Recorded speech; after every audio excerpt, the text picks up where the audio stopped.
జీ5 ఉండగా మీ favourite TV shows ని మీరు అస్సలు మిస్ అవ్వలేరు. Complete free. ఈ ప్రాబ్లం నుంచి బయటపడాలంటే ఇదొక్కటే సొల్యూషన్స్ అండి.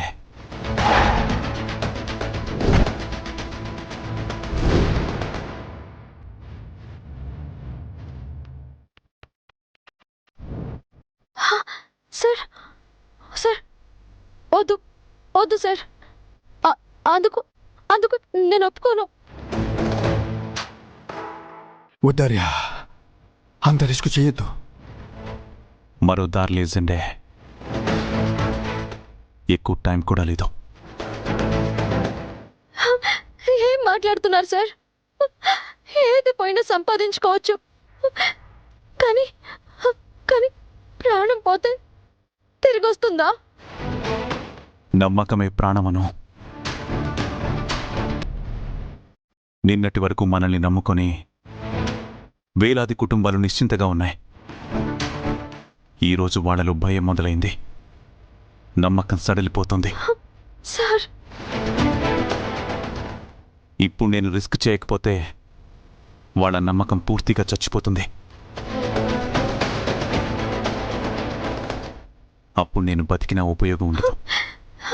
సార్, నువ్వు చెప్పే రిస్క్లో నువ్వు బ్రతికే ఛాన్స్ ఓన్లీ 1% ఉందార్యా. నాకు 100% హోప్ ఉంది సండే. నాకు లేదు సార్, నేను అంగీకరించను. కాస్త మాత్రానికి నేను తట్టుకోలేకపోతున్నాను సార్. సార్, దయచేసి నా మాట వినండి సార్. వేరే వేరే దారి వెతుకుదాం. అను, ఎమోషనల్ అవ్వకుండా, ఇష్యూని పర్సనల్గా తీసుకోకుండా బాగా ఆలోచించాను. లేదు సార్. ప్రతి నెల మనం ఇచ్చే శాలరీస్తో ప్రత్యక్షంగా కొన్ని వేల కుటుంబాలు బతుకుతున్నాయి. పరోక్షంగా కొన్ని వందల కుటుంబాలు పిల్లల చదువుల కోసమని, వాళ్ల పెళ్లిళ్ల కోసమని, సొంతిల్లు కోసమని, కలల్ని నిజం చేసుకుందామని వాళ్ల కష్టార్జితాన్ని షేర్ల రూపంలో మన కంపెనీలో పెట్టుబడిగా పెట్టారు.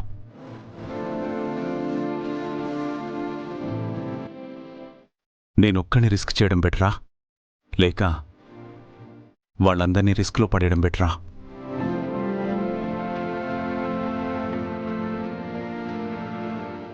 అను, నువ్వొక బేబీని క్యారీ చేస్తున్నావు.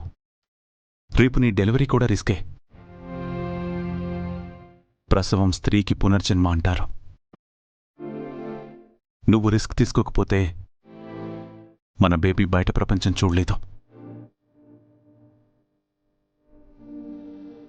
ఇప్పుడు నేను రిస్క్ తీసుకోకపోతే మనల్ని నమ్ముకున్న వాళ్ళు బయటపడలేరు.